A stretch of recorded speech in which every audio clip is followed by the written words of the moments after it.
Hey everybody, welcome to the Magic Weekly News Update for April 1st, 2018 on the Leek. I'm John as always, and there wasn't that much news this week. Basically, one controversy, one little tidbit that was spotted, and then story time. Up first, the controversy. Don't be a child and whine about shaking hands after a match. End of controversy. With everything that needs to be said about that out of the way, let's talk about the little tidbit of info that was spotted.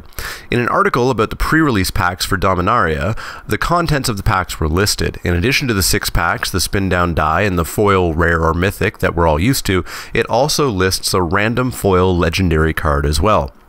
No rarity was mentioned, so it could be that they're any rarity, or maybe they're just the uncommons that we've seen, you know, Shauna and Danitha, etc. Could also include legendary sorceries, or possibly even planeswalkers, as that's not really addressed either. If this is a push for Brawl, then I would expect these to be only creatures, and maybe planeswalkers, since they can also be used as your commander. But if it's simply to go along with the legendary theme of the set, then it really could be anything. Unfortunately, that's about all the info we have right now, so we'll have to see what we end up with when the time comes.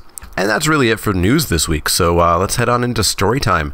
Leaving behind Liliana and Gideon for a bit, we head back to Joyra raising the wreck of the Weatherlight off the coast of Bogarden. With the help of the merfolk and her own crew, the ship is raised. Now all she needs is a crew. Tiana, an angel sent by the Church of Sarah, reacts to the Weatherlight with smiles, tears, and literal glowing as she identifies the shape of the spine of the Weatherlight as being the same shape as Gerard's blade in the portrait, Gerard, of course, being the main protagonist of the original Weatherlight saga. Tiana tries to shrug off the reaction, but Joyra identifies that it can't be a coincidence that she was sent to guard nothing in particular, and now has such a grand reaction to the Weatherlight itself.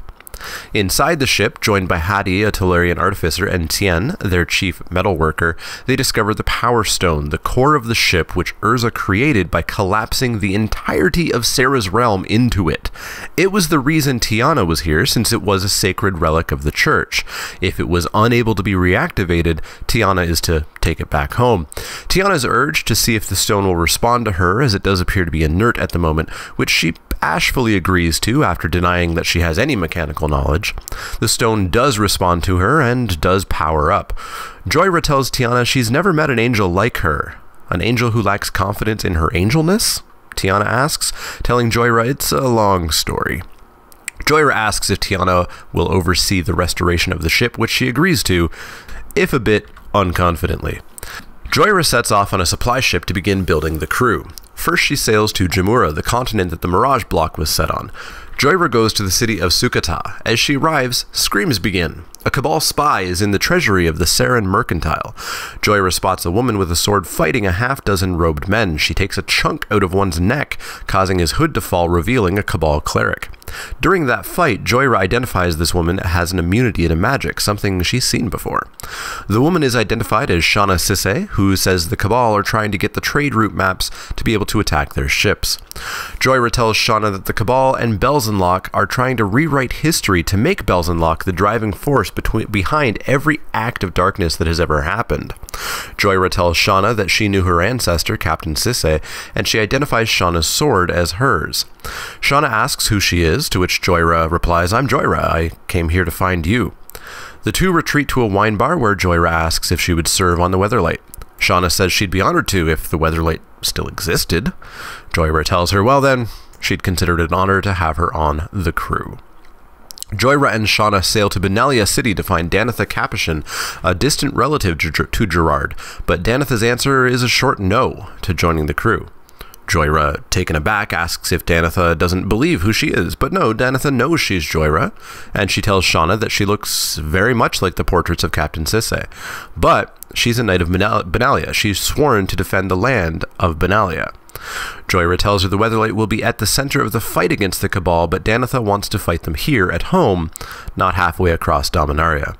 Joyra understands and accepts this as Danitha leaves. Before they can figure out what to do next, an annoying young teenager asks if he can join them. He's a Capuchin, a mage, and claims Joda told him he was one of the most accomplished students he'd ever seen. Joyra tells him Joda did not say that. She knows Joda from before the Phyrexian invasion. Raph, the boy, admits he didn't actually say that, but that he is a skilled mage. He shows them this by casually casting an illusion that appears to make the house vanish and have them appear in the air with the original weather light. After a short discussion, Shauna and Joyra agree that while it will be dangerous, he could just as easily die to the Cabal here at home, and that he is skilled, so they do have him join the crew. Returning to the cove off the coast of Bogarden, the weather light appears to be reconstructed and ready for launch. Tiana, though, appears to now have a vampire friend. And boy, if you don't know about vampire-angel relationships, go check out the original Weatherlight saga. They don't necessarily end well. This vampire is dressed as a knight of Benalia, though, and Tiana identifies him as Arvod. She tells Joyra again that it's a long story. We don't have time for it now, Joyra tells Tiana. She's waiting for a friend to arrive. In a rush of wind and golden light, a Johnny appears on shore. Now we're ready, Joyra says. So that's going to wrap it up for the weekly Magic News update this week. Let me know what you thought of the lack of news this week. What are your favorite spoilers? Let me know that down in the comments, because of course the spoilers are the current big news. We do typically not get that much news during spoiler season. Let me know what you thought of the story. It's looking pretty good. I don't have a huge grasp on Dominaria history, but I do know a fair bit. Weatherlight Saga is where I really started to get into the story of Magic, but I didn't see it all the way through. Let me know what you think of the new crew, etc. in the comments down below. As always, if you have any questions, comments, or suggestions, you can find me on Twitter at @TheManaLeek. That's L-E-E-K, like the vegetable, not the card. You can also find me at Facebook.com/ShamanALeek, Twitch.tv/ShamanALeek, and Patreon.com/ShamanALeek. If you like the content, click that thumbs up button. Click subscribe if you want to see more. And if you do have questions, comments, or suggestions, let me know. Otherwise, see y'all next time.